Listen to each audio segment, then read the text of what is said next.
Hello and welcome to The Content Bite, a podcast for freelancers who use their words to make money. I'm Rachel Smith, a freelance journalist, copywriter, and content producer. I'm also the founder of Rachel's List, a jobs board and community for Aussie writers and other creatives. Hello, and I'm Lynne Testoni. I'm a journalist and a content writer as well, and Rachel and I are your weekly co-hosts, and every week we're bringing you all kinds of tips, ideas, and some fabulous guests to help you make the most of your freelance business.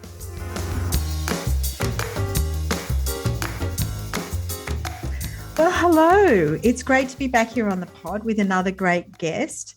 This week is going to be a bit different because Rachel's juggling family issues, COVID and all sorts of nasties, but we decided to go ahead because we've got an amazing freelancer and author who's just about got this dream job and of being a wine journalist. So we're both totally envious. I'm really excited to introduce Campbell Mattinson. I've known Campbell for many years, more on a professional level because I've edited his copy and I know he's the real deal. He's a beautiful writer and he's got a great story to tell, which he's going to share. So I'll tell you a little bit about Campbell. So Campbell has worked as a journalist since starting a cadetship at a suburban newspaper way back in 1987. Oh, we've all been there, Campbell. He's best known as a wine critic. He founded Australia's first online-only wine publication, Winefront, in 2002, and he's published 5 books in that space over the last 20 years. But throughout all that time, he's had a novel on the go. And after nearly 30 years, Campbell, he's had it going in and out of his bottom drawer. It was finally released in 2021, and it's called We Were Not Men. So welcome. It's lovely to have you join me. It's lovely to be here, Lynn. Thank you very much. It's been a journey. But it's a ridiculous journey, it has to say. 30 years. 30 years. I love it. Well, first of all, we'll talk a bit about being a wine critic. How did you score that dream job? Yes, it is a there's no set pathway to be a wine critic, that's for sure. And I'm not unique, but it's the less common method is via journalism, believe it or not. You usually come from more the wine, for want of a better word, expert side, either winemaking or you've studied wine in some way, or you're a sommelier or something like that. So I came from journalism, and that's kind of why it happened the way it happened, because as a freelance journalist who was just used to pitching to everyone and anyone whenever I had an idea, I pitched to a wine publication or to some wine people, and the general reaction was, oh, somebody who actually knows how to do journalism. And before I knew it, I went from pitching every week all the time to not pitching for a decade. Wow. Almost, because work just came to me. Well, it's true, actually, in that sort of industry, in wine industry, because I've worked on those sort of publications, there's a lot of people who know things, but not everyone can write well. And so I guess that's the difference, that you could write. Yeah, absolutely. And I used to almost push that at first and say, look, I can do journalism aspect that others can't, but I can't necessarily. I wasn't walking around saying that I'm a wine expert, and certain publications were saying, "Oh, you're just going to have to become one." Once you're in. Like, so you're just going to have to go with both feet. Yeah. Is it a competitive niche? Because I'm sure it's like travel. It has the glamour, and I'm sure that lots of people want to have a role as a wine journalist or a wine critic. Yeah, look, it's it is, but yeah, because there aren't many people in the world who would make a full-time living out of wine journalism. That said, there's a hell of a lot more people now than there were 30 years ago. Yeah. And we've been through a few eras, and we're actually in a fascinating era at the moment in that wine journalism is being, I'm tempted to say, internationalized. Yeah. In terms of, there used to be a wine column in every magazine and newspaper. Well, there was a moment in time when a wine column was almost a set thing, and that moment in time has passed. And now a lot of the places where there were wine columns, there are no longer. And so people went off and did their own thing, usually on websites. And so that's been the case for more than 10 years. But we've now entered just recently this new era where websites are essentially teaming together And so we have Ah, some major players in the US and the UK in particular who are, have got 7 or 8 people on their books rather than just one all-knowing critic. And those places tend to be doing really well. And even in Australia, once upon a time, James Halliday was the king of successful wine, having a successful wine critic business. And and that's now 7 or 8 people itself. So we're in a new era, and it's not in established publications, it's in their own channels. Yeah. Well, so that is an interesting thing. And with a lot of journalism, with that, people are developing new channels, and sometimes they're social media led, and sometimes they're blog led or newsletter led. Is that what you're saying? Yes. And in all honesty, there are Australian wine critics being recruited to some of those international hubs for the sort of money that wine critics have never seen before. So we're definitely. I hope they don't know that. Yeah, I look at some of the offers that have been made to people and think you could have got them for a quarter of that. Don't tell them. Well, it is different. It's just a different size market over in the UK or the US. Yeah, that's right. And I guess they're saying that and I'm about to go back into a role with Halliday, and I look at it and go, they're trying to maintain the Halliday business is trying to maintain its position as number 1 in Australia, but really some of these overseas players would be looking at it and going, well, in 10 years' time, there's nothing to say that the go-to wine critic is Australian. Like, you might just go to one of these international sites. Yeah, it is interesting. Yeah, wow. Well, it's exciting. So you're still writing about wine? Yeah, is that absolutely. Your primary? Yeah, that's your day job. It is my day job, but that said, to write a novel so that you walk away confident you gave it everything you had. There's at least 2 years where I really did just say no to everything that I could. So I've lost a lot of established gigs because of that. But that said, some of it's come back, and I kind of knew what I was doing, and I do have my own site, and so yes, it still is the bread and butter, no doubt about that. All right. Now, you used to be located somewhere rural in Victoria, but I know you've just moved to Melbourne. Is it hard to earn a living when you're out of a major city? What do you think? I'm one of the prototypes for what's going on now with everybody leaving. You're doing the opposite. You're moving to the city. Yeah, that's right. Once wine journalism took over, and wine, as you say, in the lucky position of just having masses of wine come land on my doorstep every day, I just realised we could do it from anywhere. But also just because of the logistics of wine, and you needed a house big enough to cope with it. At the time, going rural just made sense from a space point of view as much as anything. And it didn't matter where we were, or it didn't matter where I was. So it definitely worked. I always remember the first time I submitted a story from, we were living in the middle of nowhere, it just went through, and I just went, I can't believe it's possible, but it is. Yeah. So it definitely is. But that's their distance, depending on where you are. If you're an hour out, that doesn't matter. But we were 3.5 hours out. The distance, people said to us at the start, the distance will get to you, and it did. Just logistically, if I fly to Margaret River, it's a fair way from Melbourne to Perth down to Margaret River. But to add 7 hours of driving, or 3.5 each way, for getting to the airport from our rural location, that just made those trips. I just stopped doing them. And I can imagine. And so there are logistical problems with that. Yes.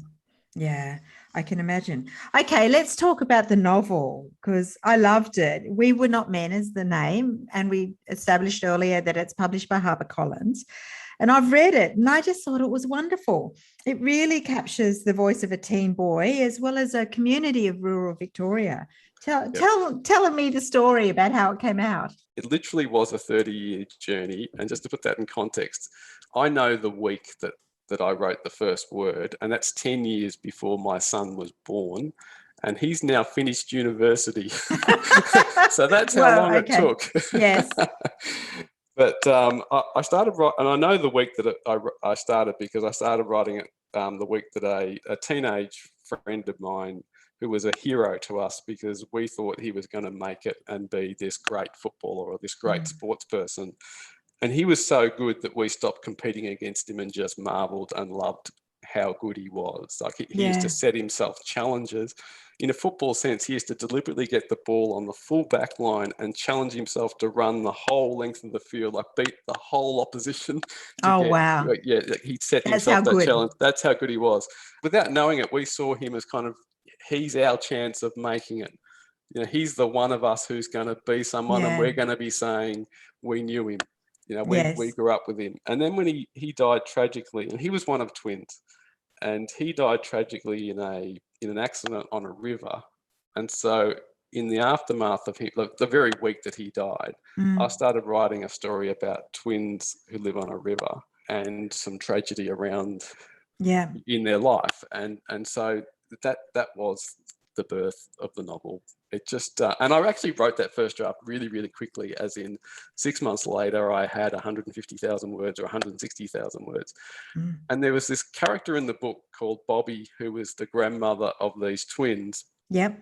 And I just thought to myself before I sent it out, I'm just not sure that she's a complete character. I need to work on her a bit more. And that literally took 30 years.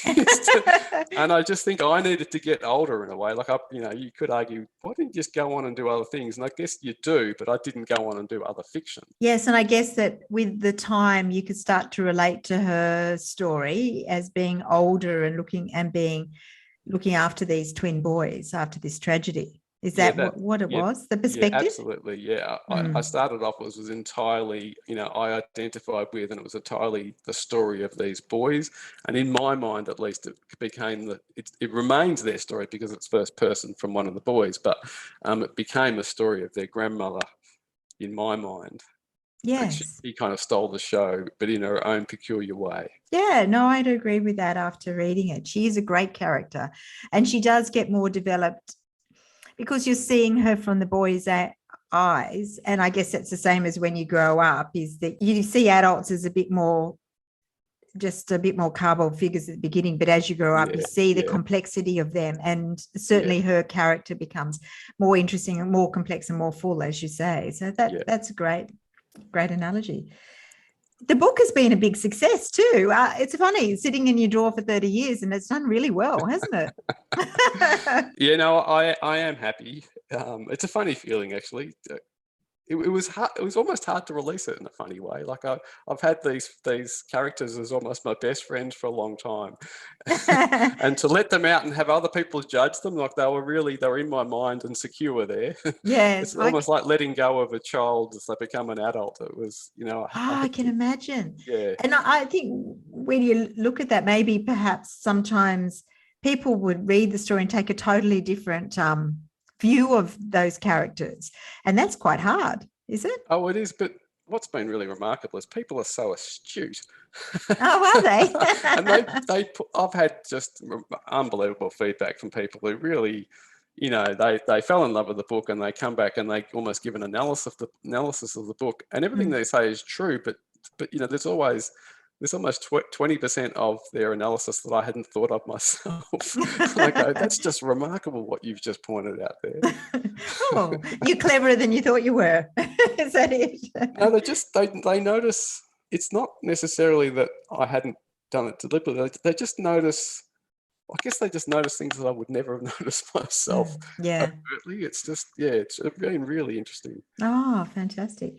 And I noticed you've also been doing yet another thing, which is photography. How did that come about? I shouldn't admit this, but when I was a first year cadet, there was a hot Friday afternoon when the chief photographer on the newspaper I was working on said, I can't be bothered going out and doing this story. Can you take the pictures yourself? And this is, 1987, and it's a fully manual film camera, and there's no, checking that you got it right. And he just kind of, put a judgment of what he thought the settings would be. And I went and took them, and he came back and developed them in the darkroom. And he came back and said, I think you're a better photographer than you are a journalist.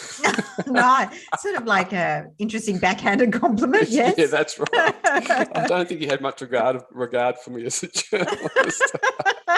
But But I was a first year cadet. Yeah.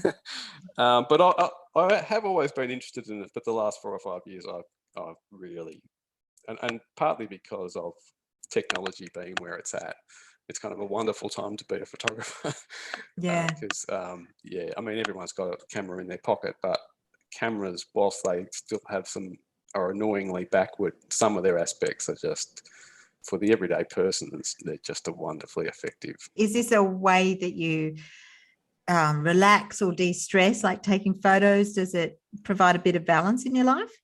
Oh, absolutely. I find that when I go out photographing, which is pretty much every day, I almost think of nothing else for that time, and it doesn't matter whether it's with cameras or whether it's something else. I think that's a really good thing to have in your life, something that just totally takes your mind off everything, and it's also a creative pursuit, and it makes you see the world differently. So I've found it really a refreshing thing, because I just look at everything differently. And I drove into a place that I'm very familiar with, like a town, but I hadn't been in that town since I got into photography in a big way. And I saw that town so differently, it really surprised me. I just went, I've never noticed X, Y, and Z before, but because I look for certain things now.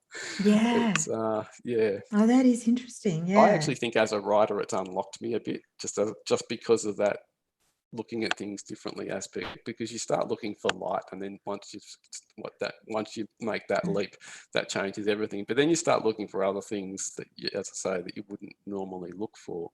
You might find details or aspects or points of view. Yeah, that's right. Yeah, absolutely. Yeah. Do you have a favorite with all these different roles? Or is that like choosing between children?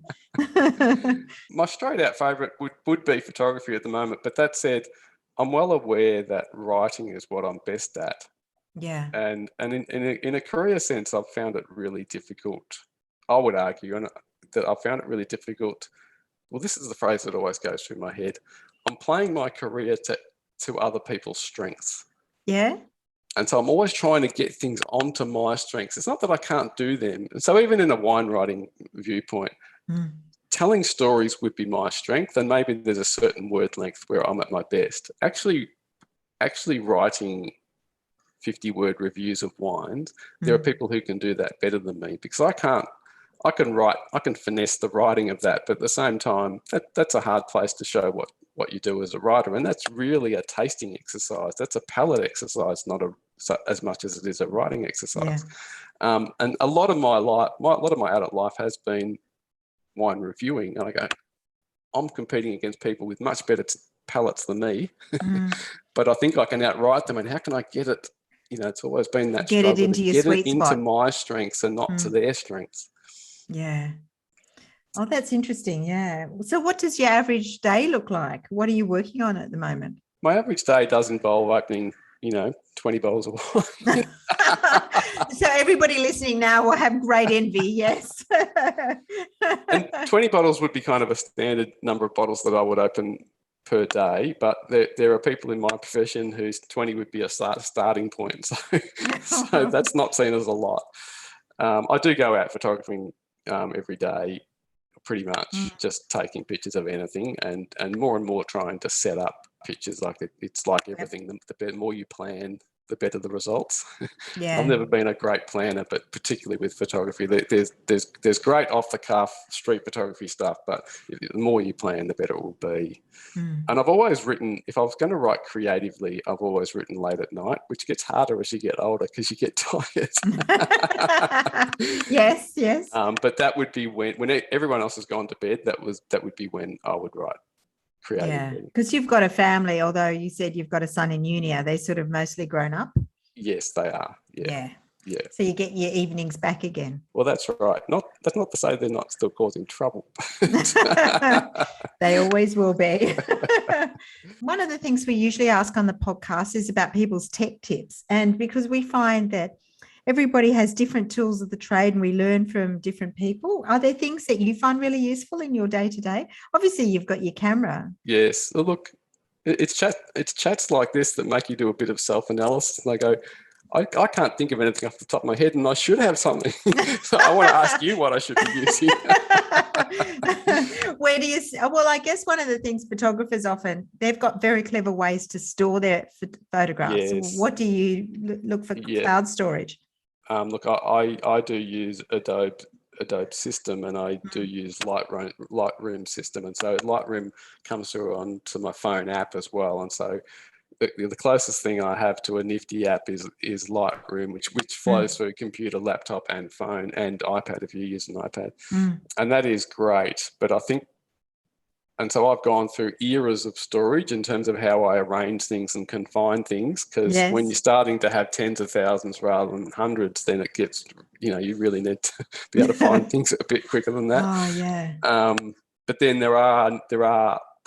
there's probably another level for me to go in that sense, because you start to get paranoid about corrupted external storage devices, and so then that's a whole new world of kind of remote storage organization. But in terms of cameras though, the advent of mirrorless cameras, a camera without a mirror, which means you can actually see exposure changing in cameras, which I guess is what phones do, but that's a revolution that's happened in cameras over the last three or so years, and that really makes life as a photographer completely better. Oh, really? Oh, that's interesting. Yeah. I mean, I know that if you looked at the Canberra Press Gallery and had a look at what they're shooting, they're probably still shooting digital mirrored cameras, because they know their craft so well. But for the average person, being able to see your exposure change in camera and know like basically WYSIWYG, it's just a tremendous benefit. Yeah. Oh, that's important. Yeah, that's great. And I know that Rachel wanted to ask this question because she's so envious about wine and your job. And so she wanted to say, which wine is your favorite? Because I would have thought you'd be a popular dinner party guest. Do you always take along a bottle or two? Is there a dream drop? I do always take a ridiculous amount usually, because I'm happy to get rid of it. Yeah, all those 20 bottles. Yeah, look, I don't have a dream drop in terms of a specific wine, but I do have a region, and I'm always hesitant to say it. So the north of Italy, Barolo, which is the Nebbiolo grape, which is a red grape made in the north of Italy, as a rule, is I can't find better than the best examples there. And because they almost defy logic as wines, they're both less and more, and usually wine, as you go up the pole, is just more. They're both heavy and light at once. They're almost hard to describe because of what they are. But I'm also really aware that when I was 10 years into my wine journey and people would serve me Barolo or these Northern Italy reds, and I just wouldn't get it. I would just go, I don't even think that's good, let alone great. Yeah. And so they're very much an acquired taste. And they were for me, and I know I'm not alone in that. I'm sure some people just take them like a duck to water. But so I always feel a little bit hesitant recommending them because they're both more and less. It's just, and the less aspect can catch people out and go, well, I can find richer and more emphatic than that. I go, I know you can, but yes, yeah, I should say they're pretty well my favourite one. But yes, they're not exactly. They're a special occasion wine, aren't they? They are.